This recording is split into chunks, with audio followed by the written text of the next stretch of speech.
आज हम लोग क्लासिकल रोजगार सिद्धांत, क्लासिकल एम्प्लॉयमेंट थियरी के बारे में अध्ययन करेंगे। क्लासिकल से यहाँ तात्पर्य हमारा सामान्य तौर पर उन अर्थशास्त्रियों से है जिन्होंने अर्थशास्त्र विषय का आधार मजबूत किया और जिनके बल पर या जिनके विचारों सिद्धांतों के बल पर अर्थशास्त्र का निर्माण हुआ। तो जो क्लासिकल अर्थशास्त्री हैं, एडम स्मिथ के पुस्तक वेल्थ ऑफ नेशंस जो 1776 में प्रकाशित हुई थी, तब से इस अर्थशास्त्र को, जिसे हम पढ़ते हैं इस रूप में, इसका प्रादुर्भाव या जन्म माना जाता है। तो और ये अर्थशास्त्र के जो हमारे क्लासिकल अर्थशास्त्री हैं वो एडम स्मिथ और उनके बाद से उनके अनुयायी, और उनमें कुछ प्रमुख के नाम मैं आपको बता दूं। David Ricardo, James Mill, Malthus, JB से, जॉन स्टुअर्ट मिल, ये प्रमुख अर्थशास्त्री हैं और जिन्होंने अर्थशास्त्र के विविध विषयों पर अपने विचार रखे और एक खास विचारधारा को वो लोग विकसित किए और बहुत वर्षों तक वो अर्थशास्त्र उसी आधार पर विकसित हुआ। परिस्थितियों में परिवर्तन के बाद उसमें कुछ सुधार हुए और एक तरह से जॉन मेनार्ड केन्स के बाद से अर्थशास्त्र का स्वरूप बदला और इस तरह से अर्थशास्त्र को दो कह सकते हैं कि विचारधाराओं के रूप में देखा जाने लगा। एक केन्स के बाद केन्सोत्तर पोस्ट केन्सियन और एक केन्स के पहले का। और केन्स के समकालीन थे प्रोफेसर ए.सी. पिगू, एक ही साथ एक ही विश्वविद्यालय में दोनों थे, और इन दोनों के गुरु थे प्रोफेसर एल्फ्रेड मार्शल जो उसी कैम्ब्रिज विश्वविद्यालय में थे। यहाँ बताने का मेरा लक्ष्य ये है कि मार्शल क्लासिकल विचारधारा से प्रभावित थे और केन्स के समकालीन जो उन्हीं के साथ काम कर रहे थे। केन्स जो है वो आधुनिक विचारधारा के हैं और पिगू जो हैं वो क्लासिकल विचारधारा के हैं, और इस नाते मार्शल और पिगू को नियो क्लासिकल अर्थशास्त्री कहा जाता। ये हैं तो आधुनिक, लेकिन ये क्लासिकल विचारों की हिमायत करते हैं। तो मूलतः जो जिस क्लासिकल रोजगार सिद्धांत से हमारा तात्पर्य है वो सिद्धांत मूलतः एडम स्मिथ, रिकार्डो और जेबी से और उनके समकक्ष जो और लोग हैं उनसे संबंधित है और इनको हम क्लासिकल अर्थशास्त्री कहते हैं। तो यहाँ पर जो क्लासिकल अर्थशास्त्रियों की विचारधारा है उसके बारे में थोड़ा सा हम पृष्ठभूमि में जाना होगा। तो हम ये जान लें कि ये अर्थशास्त्र पूंजीवादी अर्थव्यवस्थाओं का एक तरह से अध्ययन है, और ऐसी पूंजीवादी अर्थव्यवस्थाएं जो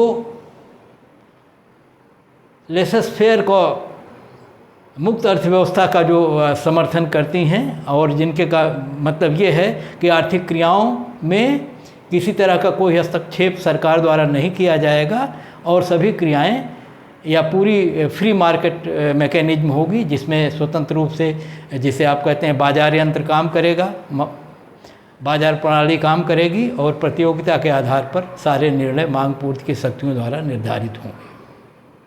कोई सरकारी हस्तक्षेप नहीं होगा। दूसरा ये भी सरलता के लिए मान लिया गया है कि अर्थव्यवस्था जो है वो क्लोज्ड है, बंद है। बंद का मतलब विदेशी कोई लेन देन नहीं हो रहे हैं और इस तरह से विदेशी सौदों का कोई अस्तित्व नहीं है। बाजार में पूर्ण प्रतियोगिता की स्थिति है और पूर्ण प्रतियोगिता की जितनी विशेषताएं हैं सब इसमें सम्मिलित हैं। एक बहुत महत्वपूर्ण जो कंसेप्ट इसमें है सम्मिलित, वो ये है कि जब फ्री मार्केट इकानमी है, सारी व्यवस्थाएं स्वतंत्र हैं, कहीं कोई हस्तक्षेप नहीं है, तो इसमें मांग पूर्ति में जो समायोजन है उसके समायोजन के फलस्वरूप जो ब्याज दरों में परिवर्तन हो सकता है,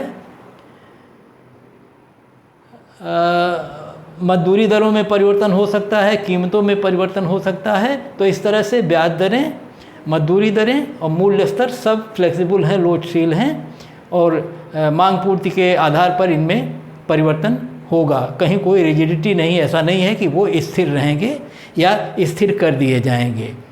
तो इस तरह से ये जो कंसेप्ट हैं इसमें पूर्ण प्रतियोगिता के संदर्भ में तो हम लोग देख रहे हैं। और एक और बात है कि उत्पादन के क्षेत्र में डिमिनिशिंग मार्जिनल जो है रिटर्न, अर्थात उत्पादन जो है जैसे जैसे अन्य साधनों को, इस तरह के किसी एक साधन की मात्रा को हम बढ़ाते हैं तो उत्पादन घटता हुआ होगा, सीमांत उत्पादन।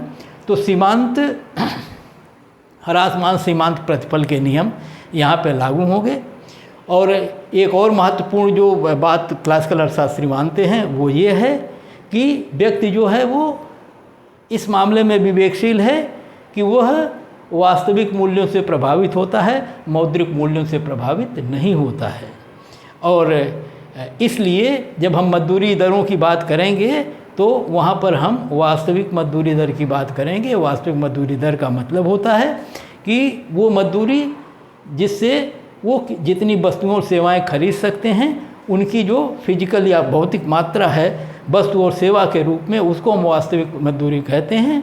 और इसको इस रूप में देख सकते हैं कि मौद्रिक मजदूरी को जब हम कीमत से भाग दे देते हैं तो ये पता चल जाता है किसी वस्तु के संदर्भ में कि उससे कितनी वस्तुएं सेवाएं खरीदी जा सकती हैं। तो इस तरह से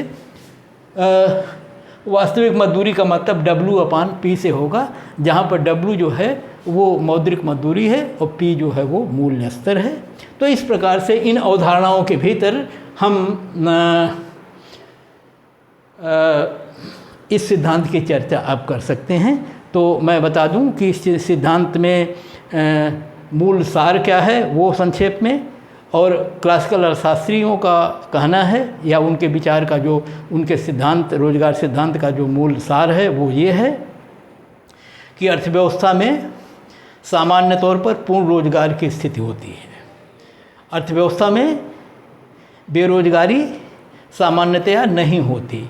बेरोजगारी की स्थितियां कभी कभार अल्पकालिक तौर पर आती हैं अगर, तो स्थितियों में अर्थात श्रम के मांग पूर्ति में या अन्य चर जो प्रभावित करते हैं इस बेरोजगारी को, रोजगार को, उनमें परिवर्तन होगा और उसके फलस्वरूप स्वतः ही मतलब आर्थिक व्यवस्था के भीतर ही स्वतः ये बेरोजगारी समाप्त हो जाएगी। तो बेरोजगारी एक असामान्य घटना है और रोजगार या पूर्ण रोजगार जो है वो सामान्य घटना है, सामान्यतः रहता है। इसलिए अगर कभी भी अर्थव्यवस्था में बेरोजगारी आती है तो इन अर्थशास्त्रियों का कहना था कि इसके लिए चिंतित होने की आवश्यकता नहीं है। आर्थिक व्यवस्था में या उस सिस्टम में खुद ही इस तरह की शक्तियाँ होंगी जो इनको करेक्ट करेंगी और एक तरह से ये बहुत जल्दी ही समाप्त हो जाएगी। और अपने इस विचारधारा को यद्यपि उन्होंने कोई स्पष्ट रोजगार सिद्धांत क्लासिकल अर्थशास्त्रियों ने नहीं दिया है, लेकिन जो उनके विविध विचार विभिन्न सिद्धांतों और नियमों के माध्यम से मिलते हैं, उनके आधार पर एक पूरा रोजगार का सिद्धांत बनता है। तो यहाँ पर हम आपको बता दें कि 3 सिद्धांतों का उपयोग हम लोग रोजगार सिद्धांत को समझने के लिए करते हैं। ये तीनों सिद्धांत जो हैं, पहला तो है कि क्लासिकल अर्थशास्त्रियों का मजदूरी का सिद्धांत, जिसको हम श्रम का मांग पूर्ति सिद्धांत कहते हैं। दूसरा सिद्धांत है, एक नियम है JB से का बाजार के संदर्भ में, तो उसको हम कहते हैं से का बाजार नियम। और एक तीसरा सिद्धांत है ब्याज दर के बारे में, और वो बचत और निवेश से संबंधित है, तो हम उसको कहते हैं क्लासिकल अर्थशास्त्रियों का बचत निवेश सिद्धांत। तो हम अपने पहले सिद्धांत से प्रारंभ करते हैं, जो मजदूरी का सिद्धांत है, जिसको श्रम के मांग पूर्ति सिद्धांत के रूप में हम जानते हैं। लेकिन ये मांग पूर्ति सिद्धांत क्लासिकल अर्थशास्त्रियों का है, ये आधुनिक मांग पूर्ति का सिद्धांत नहीं है। तो इस रूप में हम इसको कह सकते हैं क्लासिकल अर्थशास्त्रियों का मजदूरी का सिद्धांत। और जो सिद्धांत है वो ये है, अभी हम इस चित्र की व्याख्या से उसे बता सकते हैं कि मजदूरी दर पर श्रम की मांग और श्रम की पूर्ति निर्भर करती है। और ये मजदूरी दर मौद्रिक मजदूरी दर न होकर वास्तविक मजदूरी दर है, क्योंकि केन्सी इस क्लासिकल अर्थशास्त्र में व्यक्ति जो है वास्तविक मूल्यों से प्रभावित होता है। इस नाते मजदूरी दर को हम W/P के रूप में दिखाते हैं। यहाँ पर हम आपको बता दें कि श्रम की पूर्ति कौन करता है, तो हम कहते हैं श्रम की पूर्ति श्रमिक करता है। और श्रम की पूर्ति क्यों करता है, तो श्रम की पूर्ति इसलिए करता है कि श्रम के बदले उसे कुछ मिले और जिसके माध्यम से वो अपनी आवश्यकताओं को पूरा कर सके।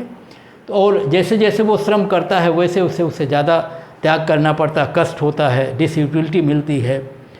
तो इसका मतलब है कि ज़्यादा काम करेगा तो ज़्यादा पैसे चाहिए। तो इसका ये अर्थ निकले कि श्रम कि जब मजदूरी बढ़ेगी तो ज़्यादा काम करेगा, मजदूरी कम देंगे तो कम काम करेगा। और इस प्रकार से श्रम का जो पूर्ति वक्र है वो वास्तविक मजदूरी से उसका धनात्मक संबंध है, और श्रम का पूर्ति वक्र जो ऊपर उठता हुआ होगा। आप सभी जानते हैं कि नीचे वाले वक्र पर श्रम की मांग और श्रम की पूर्ति है, और y अक्ष पर जो है वो वास्तविक मजदूरी दर है, जिसको हम W/P से प्रदर्शित करते हैं। मजदूरी दर के बढ़ने पर श्रम की पूर्ति बढ़ेगी, मजदूरी दर के घटने पर घटेगी। इस नाते दोनों के बीच में धनात्मक संबंध है, और ये संबंध जो है S is function of WP के रूप में हम इसको दिखा सकते हैं। तो इस रूप में श्रम की पूर्ति और श्रम के मजदूरी दर के बीच में इस तरह के संबंध होते हैं धनात्मक। इसी तरह श्रम की मांग जो है ये नियोक्ता वर्ग करेगा, उत्पादक वर्ग करेगा। और इसलिए करेगा क्योंकि श्रमिक उत्पादन करता है, और श्रमिक उत्पादन करता है तो उसको मजदूरी वो देगा, उतने देगा ज़्यादा से ज़्यादा जितना वो उत्पादन करता है। और क्योंकि उत्पादन के क्षेत्र में ह्रासमान प्रतिफल के नियम लागू होंगे, अर्थात जैसे जैसे श्रम की मात्रा बढ़ेगी उनकी सीमांत उत्पादकता घटेगी, इसलिए उसको जो मजदूरी दी जाएगी वो श्रम की मात्रा बढ़ने के साथ घटती हुई होगी। जिसका मतलब ये हुआ कि अगर श्रम की मात्रा ज़्यादा तभी मांगी जाएगी जब मजदूरी दर घटे। इसका अर्थ इस तरह से हुआ कि मजदूरी दर और श्रम की मांग में विलोम संबंध होगा। मजदूरी दर ज़्यादा होगी तो श्रमिकों की मांग कम की जाएगी, मजदूरी दर कम होगी तो श्रमिकों की मांग ज़्यादा की जाएगी, और मांग वक्र ऊपर से नीचे दाईं तरफ गिरता हुआ सामान्य मांग वक्र जैसा होगा। और ये मांग वक्र क्योंकि वास्तविक मजदूरी दर पर निर्भर है, इस नाते यहाँ लिखा हुआ है DL मतलब demand for labour is function of W/P। दोनों पूर्ति और मांग दोनों W/P के फलन हैं। ऊपर वाला फलन धनात्मक है, नीचे वाला फलन ऋणात्मक है। इसका मतलब दोनों फलन एक जैसे नहीं हैं। और ये F जो है वो और G जो है इन संबंधों को दिखाता है। तो ये फंक्शन के चिन्ह हैं, लेकिन F और G अलग अलग इसलिए लिखा हुआ है कि ये समीकरण दूसरे तरह का होगा, ये समीकरण दूसरे तरह का होगा। एक जगह F लिखा हुआ, एक जगह G लिखा हुआ है, ये सेंस है। और इस प्रकार से वो कहते हैं कि अर्थव्यवस्था में मांग और पूर्ति के आधार पर श्रम की मजदूरी निर्धारित होगी। और जहाँ पर श्रम की मांग और पूर्ति बराबर हो जाएगी, इसका मतलब जितने श्रमिक थे सबको काम मिल गया, कोई बेरोजगार नहीं है। यहाँ पर हम आपको ध्यान दिला दें कि रोजगार का मतलब वर्तमान मजदूरी दर पर काम करने के इच्छुक श्रमिक को काम मिल जाना, अर्थात अर्थव्यवस्था में जो मजदूरी दर है उस पर अगर कोई श्रमिक काम करना चाहता है तो काम मिल जाता है तो कहा जाएगा वो रोजगाररत है। और अगर उस मजदूरी दर पर कोई काम न करना चाहे तो कहा जाएगा कि काम उसे मिल रहा है लेकिन वो अपनी इच्छा से काम नहीं कर रहा है, इस नाते वो स्वैच्छिक बेरोजगार है, वॉलंटरी जो है अनएम्प्लॉयड है वो, और इसको हम लोग बेरोजगार नहीं मानेंगे। तो क्लासिकल अर्थशास्त्री का कहना था कि बेरोजगार वो है जो वर्तमान मजदूरी दर पर काम करना चाहता हो लेकिन काम न मिलता हो। और इस प्रकार से अनैच्छिक बेरोजगारी ऐसी बेरोजगारी नहीं रहेगी जब मांग और पूर्ति का संतुलन होगा। केवल ऐच्छिक बेरोजगारी की स्थिति होगी, उसको हम बेरोजगारी क्लासिकल अर्थशास्त्री मानते नहीं, कोई नहीं मानता। तो इस तरह से मांग पूर्ति का संतुलन होगा, पूर्ण रोजगार की स्थिति होगी। अब क्लासिकल अर्थशास्त्री कहते हैं कि कभी कभार ऐसा हो सकता है कि मांग पूर्ति में असंतुलन उत्पन्न हो जाए, और वैसी स्थिति में यदि श्रमिकों की मात्रा की तुलना में उनकी मांग घट जाती है तो एक्सेस सप्लाई ऑफ लेबर, श्रमिक की अतिरिक्त मात्रा हो सकती है और वो बेकार हो सकती है उतने समय के लिए जब तक कि उनको काम नहीं मिलता। वो स्थितियां यहाँ हम दिखाने का प्रयास किए हैं कि मान लीजिए अगर मजदूरी दर R2 हो तो इस पर अगर हम देखें तो मांग वक्र पर ये B पॉइंट है जो बता रहा है कि श्रम की मांग Y R2 से लेके B तक है, यहाँ O से लेके N1 तक है। सप्लाई जो है O से लेके N3 तक है। इतनी जो N1 N2 सप्लाई जो है वो एक्सेस सप्लाई है, अर्थात इतने श्रमिक बेरोजगार हैं।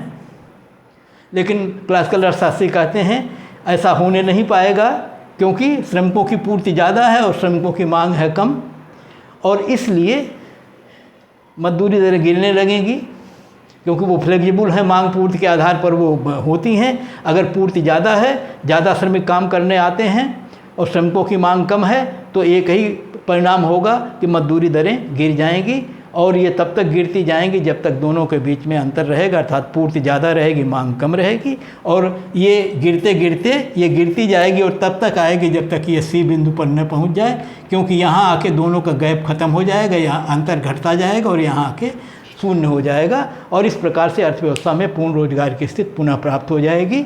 इस फ्लेक्सिबल या लोचशील ब्याज दर के कारण पूर्ति बढ़ने पर, अतिरिक्त पूर्ति होने पर श्रम के मजदूरी दर गिरेगी, और मजदूरी दर गिरने के माध्यम से मांग पूर्ति में पुनः संतुलन होगा और पूर्ण रोजगार की स्थितियाँ पुनः प्राप्त हो जाएगी। इसलिए बेरोजगारी जो है एक अल्पकालिक स्थिति है, सामान्य स्थिति पूर्ण रोजगार की है, और अर्थव्यवस्था में बेरोजगारी नहीं हो सकती। अब एक सवाल और उठ रहा है कि अच्छा ठीक है, श्रम की जितने श्रमिक हैं सबको काम मिल गया, और जब श्रमिकों को काम मिल गया तो श्रमिकों ने कुछ उत्पादन किया और श्रमिकों को कुछ आय मिली। तो अब एक सवाल ये उठता है दोबारा कि क्या श्रमिक अपनी पूरी आय से जो उत्पादन हुआ है उसको खरीदने में सक्षम हैं? ऐसा हो सकता है कि वो पूरा उत्पादन खरीद न पाएँ उस आय से जो उनको प्राप्त हुई है, और अगर ऐसा हुआ तो कुछ वस्तुएं बिकने से शेष रह जाएंगी, अर्थात नहीं बिक पाएंगी, और जब वो वस्तुएं नहीं बिक पाएंगी तो अगले चरण में उतने वस्तुओं का उत्पादन नहीं होगा, तो कुछ श्रमिक उत्पादन से बाहर किए जाएंगे और बेरोजगारी फैलेगी। तो इस संभावना का उत्तर क्लासिकल अर्थशास्त्रियों ने दिया, और उन्होंने एक से के बाजार नियम को उस संदर्भ में बताया कि से का बाजार नियम ये कहता है कि ऐसा नहीं होगा। तो हम इसके बाद अब उस दूसरे नियम की चर्चा कर रहे हैं, से के बाजार नियम की।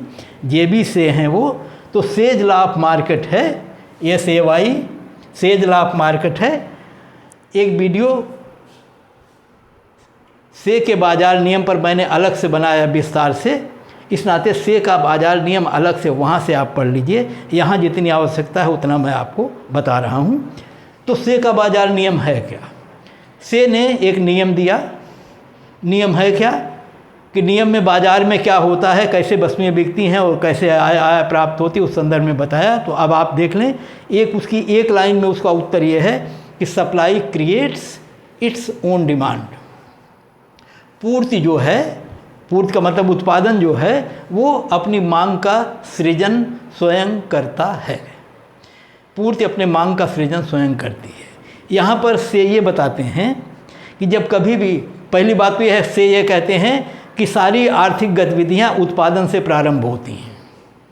पहले उत्पादन होगा, फिर उत्पादन होने के बाद तब उपभोग होगा।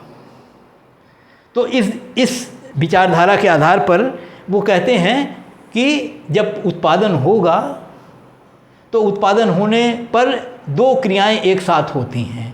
पहली क्रिया ये होती है कि उत्पादन के साधनों को लगाया जाता है। हम रोजगार की यहाँ बात कर रहे हैं, मुख्यतः हम श्रम कहेंगे। मान लीजिए श्रम को लगाया जाता है और अन्य साधनों का सहयोग से श्रमिक जो है वो उत्पादन करता है।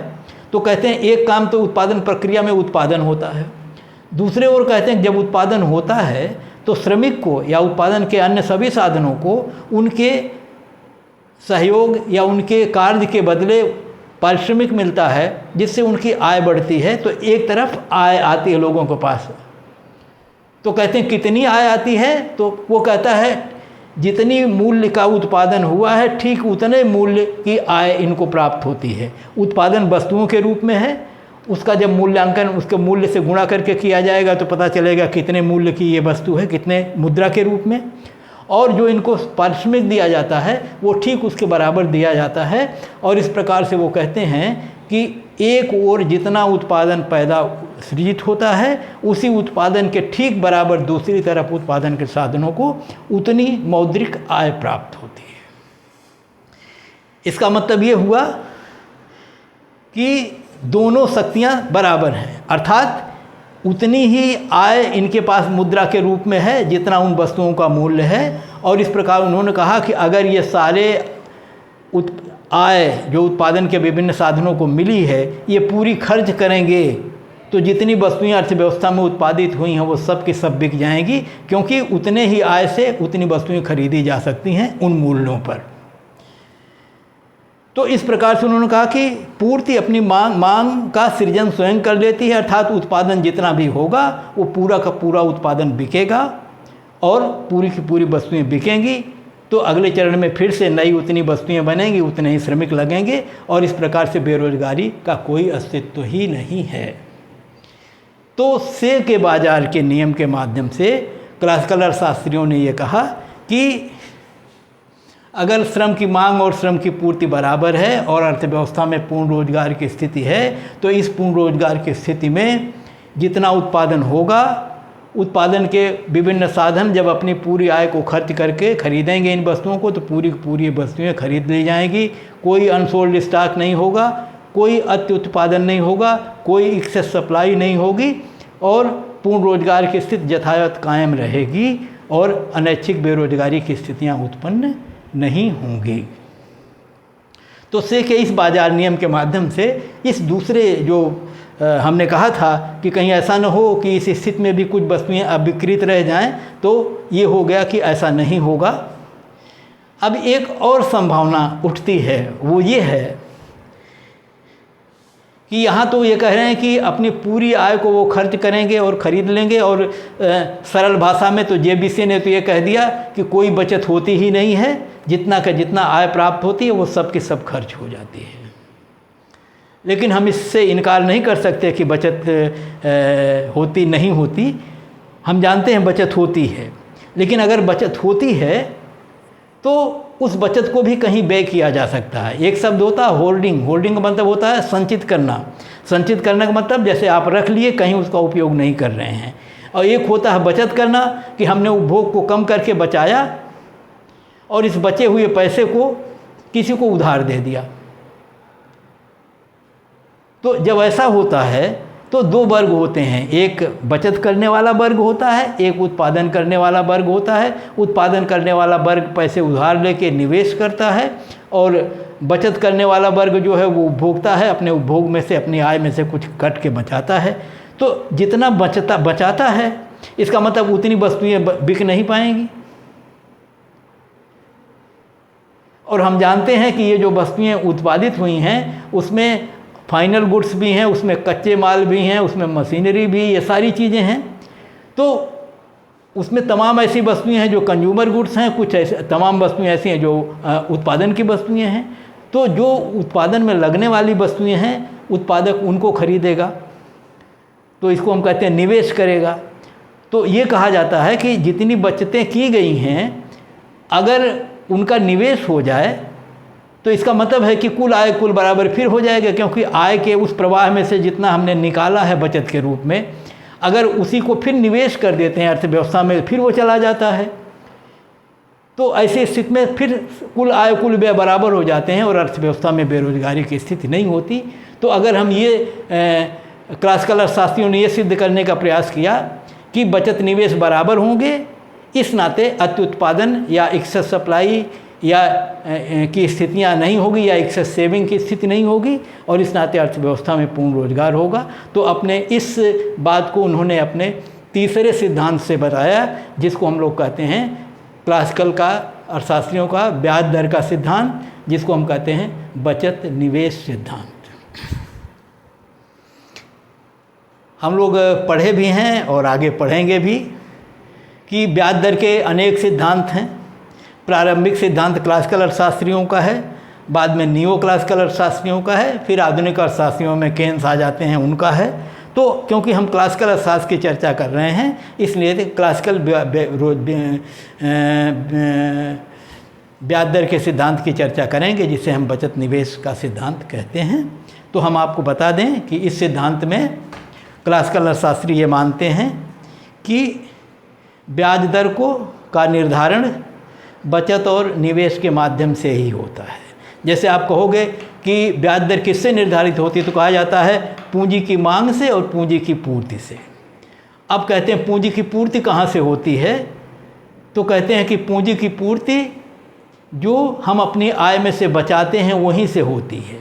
तो क्लासिकल अर्थशास्त्री ये मानते हैं कि वो पूंजी जो उधार के लिए मांगी जाती है, वो पूंजी बचत से ही दी जाती है। इस नाते पूंजी की पूर्ति, ऐसे हम कह लें, केवल बचतों से होती है। इस नाते बचत की पूर्ति ही पूंजी की पूर्ति है क्लासिकल अर्थशास्त्रियों के हिसाब से, और यही जो है ब्याज दर को निर्धारित करेगी और ब्याज दर से प्रभावित भी होगी।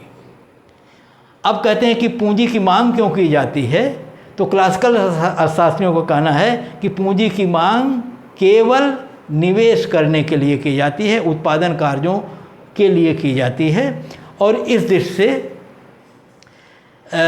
निवेश ही पूंजी की मांग है। और कहते हैं ब्याज दर का निर्धारण कैसे होता है, तो कहते हैं इन्हीं दोनों शक्तियों के समायोजन से होगा, बचत और निवेश के। फिर आप देखेंगे बचत निवेश का ब्याज दर से संबंध क्या होता है, तो क्लासिकल अर्थशास्त्री कहते हैं कि ब्याज दर और बचत का सीधा संबंध है और धनात्मक संबंध है। जो बचत करता है इसलिए करता है कि इसको उधार दे के हम, क्योंकि उधार देने के लिए बचत की जाती है क्लासिकल अर्थशास्त्रियों के हिसाब से, तो हम इसको उधार देकर ब्याज का लाभ कमाएंगे, तो जितना ब्याज ज़्यादा होगी उतना वो बचत करेगा। आप जानते हैं कि बचत करेगा तो अपने उपभोगों में कटौती करेगा, क्योंकि उपभोगों को कटौती करता है तो उसको दिक्कतें होती हैं, और इसके बदले अगर कुछ मिल जाए तो वो बचत कर सकता है। इसके बदले जो पारितोषिक मिलता है वही ब्याज है। ज़्यादा मिलेगा तो ज़्यादा बचत करेगा, कम मिलेगा तो कम बचत करेगा। इसलिए ब्याज की दरें ज़्यादा होंगी तो बचतें ज़्यादा होंगी, ब्याज की दरें कम होगी तो बचतें कम होंगी, और दोनों के बीच धनात्मक संबंध होगा। और इस प्रकार से ब्याज जो है, यहाँ ब्याज दर सिद्धांत में क्लासिकल अर्थशास्त्रियों के, वो ब्याज दर का फलन है बचत, और धनात्मक फलन है। और ये लिखा गया है नीचे चित्र में, इस पर ब्याज दर है, इस पर बचत निवेश है। ये जो एस है ये बचत का वक्र है, और ये फंक्शन ऑफ आई जो है रेट ऑफ इंटरेस्ट है। तो रेट ऑफ इंटरेस्ट से एस जो है संबंधित है, दोनों के बीच संबंध धनात्मक है। इस नाते वक्र नीचे से ऊपर उठता हुआ है। ब्याज दर के बढ़ने पर बचत बढ़ेगी। निवेश ये पूंजी की मांग है, जो उत्पादन कार्यों के लिए पूंजी की मांग की जाती है, और पूंजी जब हम उधार लेते हैं तो ब्याज दरें ज़्यादा होती हैं तो उधार लेना महंगा पड़ेगा, ब्याज दरें कम होती हैं तो सस्ता पड़ेगा। तो क्योंकि उसका उद्देश्य लाभ को अधिकतम करना है, इस नाते जब ब्याज की दरें ज़्यादा होंगी तो पूंजी कम उधार लेगा, जब ब्याज की दरें कम होगी तो पूंजी ज़्यादा उधार लेगा। दोनों के बीच में उल्टा संबंध होगा, ऋणात्मक संबंध होगा, और ये वक्र ऊपर से नीचे गिरता हुआ होगा मांग वक्र की तरह। ये पूंजी की मांग का वक्र तो है, लेकिन क्योंकि पूंजी की मांग केवल निवेश के लिए की जाती है, अर्थशास्त्री ये क्लासिकल कहते हैं, इस नाते हम इसको निवेश वक्र कह सकते हैं। I1 लिख रहे हैं इसको, ये निवेश का वक्र है, और ये पूंजी की मांग को प्रदर्शित करता है। ये बचत का वक्र है, ये पूंजी की पूर्ति को प्रदर्शित करता है। और दोनों वक्रों के संतुलन से जो है ब्याज दर निर्धारित होती है। और ये ब्याज दर का निर्धारण यहाँ पर इन वक्रों के इसी संतुलन पर आई से होगा। यहाँ से लेकर आई तक अगर ये शून्य है तो हम कह सकते हैं आई ब्याज दर पर बचत की पूर्ति और निवेश की मांग दोनों बराबर हैं। इसी संतुलन पर दोनों पक्ष राजी हो जाएंगे। जितना वो पूर्ति करना चाहते थे इस ब्याज दर पर उतना पूर्ति कर रहे हैं, बचत कर रहे हैं, और जितना ये मांग करना चाहते थे, निवेश करना चाहते थे, उतना निवेश कर रहे हैं। दोनों पक्ष संतुष्ट हैं, इस नाते ब्याज दर बाजार में यही रहेगी। अब जैसे कहते हैं कि अगर कभी ऐसा न हो, लोग ज़्यादा बचा लें, निवेश न करें या निवेश न हो, तो इसका मतलब हुआ कि अर्थव्यवस्था की कुछ वस्तुएं बिकने से शेष रह जाएंगी। तो ऐसी स्थिति में हम कहते हैं ये एक्सेस सप्लाई की स्थिति होगी, अर्थात निवेश की तुलना में बचतें अधिक हो जाएंगी। क्लासिकल अर्थशास्त्री कहते हैं ऐसा हो सकता है, लेकिन होगा तो ये कुछ ही क्षणिक, बहुत अल्पकालिक होगा। क्यों? क्योंकि अगर ऐसा होगा तो ब्याज दरों में लोचशीलता आएगी। ये देखिए, ये स्थिति यहाँ पे है कि अगर यहाँ देखिए ये सप्लाई जो इस ब्याज दर पर जो है, पूंजी की पूर्ति यहाँ तक है, पूंजी की मांग यहाँ तक है, बी से लेके ए तक पूर्ति इतनी ज़्यादा, यही एक्सिस सप्लाई है जिसको हम यहाँ से S1 S2 कर सकते हैं। इसका मतलब है कि इस पर बचत ज़्यादा है, निवेश कम है। पूंजी की मांग कम हो रही है, पूंजी की पूर्ति ज़्यादा है, तो जाहिर है कि ब्याज दरें गिरेंगी, और ये तब तक गिरेंगी जब तक ये अंतर रहेगा। और वही स्थिति जैसे ऊपर देखें तो वही यहाँ भी होगा, और ब्याज दरें गिरने लगेंगी, और तब तक ये गिरती जाएंगी जब तक कि बचत की मांग और निवेश की पूर्ति दोनों, निवेश और बचत दोनों बराबर न हो जाएं। इस बिंदु पर बराबर हो जाएंगी, बचत निवेश बराबर हो जाएगा, और जैसे बचत निवेश बराबर होगा तैसे फिर कह सकते हैं कुल आय बराबर कुल व्यय होगी, सारी वस्तुएं बिक जाएंगी और पूर्ण रोजगार की स्थिति प्राप्त हो जाएगी। तो इस बचत निवेश के माध्यम से उन्होंने कहा कि अगर कुछ बचाया जाता है तो पूरा का पूरा निवेश होगा, और इस प्रकार से कोई भी चीज़ ऐसी नहीं होगी अर्थव्यवस्था में जो बिकने से शेष रह जाए। अगर कभी ऐसा होता भी है, अतिरिक्त सेविंग एक्स्ट्रा हो जाती है, तो तुरंत ऐसी शक्तियाँ क्रियाशील होंगी जो ब्याज दरों में गिराएंगी, और ब्याज दरों के गिरने से निवेश बढ़ेगा और पूंजी की पूर्ति जो है, सप्लाई जो है वो कम होगी, और दोनों का गैप जो है वो धीरे धीरे कम हो जाएगा। ये बढ़ेगा, वो घटेगा, ऐसे होगा, और ये दोनों बराबर हो जाएंगी और पूर्ण संतुलन होगा, और फिर पूर्ण रोजगार की स्थिति हो जाएगी। तो इस प्रकार से क्लासिकल अर्थशास्त्रियों ने अपने इन तीनों सिद्धांतों के माध्यम से ये प्रदर्शित करने का प्रयास किया कि अर्थव्यवस्था में पूर्ण रोजगार की स्थिति होगी, और अगर कभी कभार पूर्ण रोजगार की स्थितियों में कोई दिक्कतें आईं और बेरोजगारी की स्थिति आई, तो मजदूरी दरी की लोचशीलता के कारण श्रम की मांग और पूर्ति में समायोजन हो जाएगा। ब्याज दरों के कमी या लोचशीलता के माध्यम से बचत और निवेश में समायोजन हो जाएगा, और इस प्रकार से का जो बाजार नियम है वो पूरा का पूरा लागू होगा। अर्थव्यवस्था में जितनी वस्तुएं बनी हैं उनके खरीदने की शक्ति अर्थव्यवस्था में है, और यदि दोनों, क्योंकि दोनों का मूल्य बराबर है, और यदि कुल आय और कुल व्यय दोनों बराबर हो गए तो अर्थव्यवस्था की सारी वस्तुएं बिक जाएंगी, कोई अनसोल्ड स्टॉक नहीं होगा, कोई बेरोजगारी नहीं होगी। जो बेरोजगारी आई है वो क्षणिक होगी, अल्पकालिक होगी, और वो समाप्त हो जाएगी। तो सामान्य तौर पर अर्थव्यवस्था में पूर्ण रोजगार की स्थिति रहती है। इस बात पर क्लासिकल अर्थशास्त्री बल देते हैं। अब हम इस सिद्धांत की कुछ आलोचनाओं की चर्चा करेंगे। समय इसमें यहाँ कम है, थोड़ा करेंगे, अगले वीडियो में फिर और विस्तार से चर्चा कर लेंगे जब हम लोग अगला सिद्धांत रोजगार का पढ़ेंगे। तो यहाँ पर हम आपको थोड़ा सा हिंट दे रहे हैं, और उस आधार पर हम आपको बताएं। सामान्यतः हम लोग जानते हैं, और आगे के वर्षों में देखा गया कि अर्थव्यवस्था में उतार चढ़ाव की स्थितियाँ उत्पन्न होती हैं, ट्रेड साइकिल आती हैं, व्यापार चक्रीय स्थितियाँ आती हैं, उसमें रिसेशन और डिप्रेशन की स्थितियाँ हमने देखी हैं। जब ऐसे जाके ये कर्व नीचे आता है फिर ऊपर उठता है, तो ऊपर से नीचे जो गिरने वाली स्थिति, इसमें दो स्थितियाँ होती हैं, ऊपर रिसेशन होता है, नीचे डिप्रेशन होता है। दोनों में आय गिरती है, ऊपर थोड़ी धीरे धीरे गिरती है, नीचे वाली मंदी वाली स्थिति में और तीव्र गिरती है। तो जब उत्पादन गिरेगा तो जाहिर है बेरोजगारी बढ़ेगी। इन स्थितियों में बेरोजगारी होती है, दिखाई पड़ती है, और ज़्यादा दिनों तक दिखती है। तो इसका मतलब है कि जो क्लासिकल अर्थशास्त्री कह रहे थे कि ये कभी कभार आती और अपने आप समाप्त हो जाती है, तो बेरोजगारी तो अर्थव्यवस्था में दिखती है। इसका मतलब है कि ये सामान्य स्थिति पूर्ण रोजगार सदैव सामान्य स्थिति के रूप में नहीं है। यहाँ एक बात और हम ध्यान दिला दें कि क्लासिकल अर्थशास्त्री ये भी कहते थे कि अगर अर्थव्यवस्था में बेकारी है, बेरोजगारी उत्पन्न हुई है, तो इसलिए उत्पन्न होती है क्योंकि सरकार जो है आर्थिक क्रियाओं में हस्तक्षेप करती है, और हस्तक्षेप इस रूप में करती है कि जो मजदूरी दर जहां होनी चाहिए उससे ऊंची मजदूरी दर निर्धारित कर देती है अपनी शक्तियों का प्रयोग करके, अथवा ब्याज दरें जहां होनी चाहिए बचत निवेश के संतुलन से जहां निर्धारित होनी चाहिए, सरकार उससे कम या उससे नीचे निर्धारित कर देती है बैंकिंग प्रणाली या उनका केंद्रीय बैंक। तो ये जब हस्तक्षेप ब्याज दरों और मजदूरी दरों में सरकारें और बैंक करते हैं, तो इससे अर्थव्यवस्था की जो ऑटोमेटिक जो है स्वतः जो संचालित अर्थव्यवस्था है उसमें बाधा उत्पन्न होती है, और इनके कारण अर्थव्यवस्था में बेरोजगारी आती है। तो उनका भी तर्क सही है। और जब कभी भी हम दो विचारधाराओं के मध्य अध्ययन करते हैं तो जाहिर है कि विचारधाराएं सही होती हैं, और उनको कभी ये न मान के आप चलेंगे कि क्लासिकल वाली अच्छी थी इनकी वाली बुरी, या उनकी वाली अच्छी थी उनकी बुरी है, परिस्थिति के अनुरूप उसमें होता है। तो इस प्रकार से उन्होंने सिर्फ बता दिया कि आप सरकार ने हस्तक्षेप किया होगा तभी हुई है ऐसी तो ये स्थितियां सब हैं, लेकिन कुल मिला के बेरोजगारी की स्थिति बाज़ार में हमको दिखती है। और अगर दिखती है तो इसका मतलब बेरोजगारी होती है। तो एक तो ये हो गया कि बेरोजगारी की स्थितियां होती हैं, और दूसरा ये हो गया कि अपने आप नहीं समाप्त होंगी जैसा ये कहते हैं।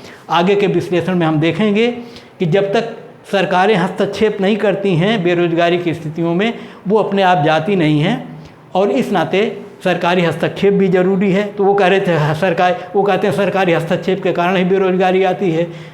आधुनिक अर्थशास्त्री कहते हैं सरकारी हस्तक्षेप से ही बेरोजगारी जाएगी, अर्थव्यवस्था में बेरोजगारी की स्थितियां होती हैं। तो इस प्रकार से कुछ आलोचनाओं के संदर्भ में जो हम आपसे चर्चा कर रहे थे, तो ये कहा जाता है, जो क्लासिकल अर्थशास्त्री हमारा जॉन मेनार्ड केन्स है, वो ये कहते हैं कि अर्थव्यवस्था में पूर्ण रोजगार की स्थितियां नहीं होती।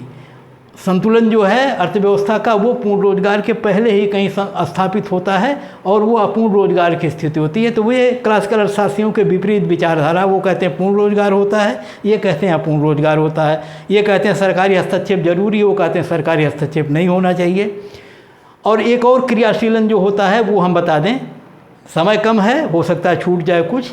तो जैसे ये एक होता है कि ब्याज दरें और मजदूरी दरें और कीमतें ये लोचशील हैं। आधुनिक अर्थशास्त्री कहते हैं कि ये लोचशील नहीं है। जैसे वो कह रहे थे कि मजदूरी दरें गिर जाएंगी या गिरा के रोजगार पूर्ण रोजगार लाया जा सकता है, क्लासिकल केन्सी या आधुनिक अर्थशास्त्री कह रहे हैं कि ऐसा आप नहीं कर पाओगे, क्योंकि श्रम संघों के विरोध के कारण, सामूहिक सौदेबाजी के कारण, न्यूनतम मजदूरी दर निर्धारण के कारण, ये तमाम ऐसी चीज़ें जिनके कारण आप मजदूरी को एक स्तर से नीचे नहीं गिरा सकते हो। अगर नहीं गिरा पाओगे तो वो जो स्वतः समायोजन होता हो नहीं पाएगा, अर्थात अर्थव्यवस्था में बेरोजगारी रहेगी। तो ये एक स्थितियाँ ये हो गई। और एक लिक्विडिटी ट्रैप और लिक्विडिटी प्रेफरेंस की दो चर्चा हम करेंगे और अगले सिद्धांत में और विस्तार से पढ़ेंगे, जिसका मतलब होता है कि अर्थव्यवस्था में जब मंदीकालीन स्थितियां होती हैं, सर्वत्र निराशा की स्थिति होती है,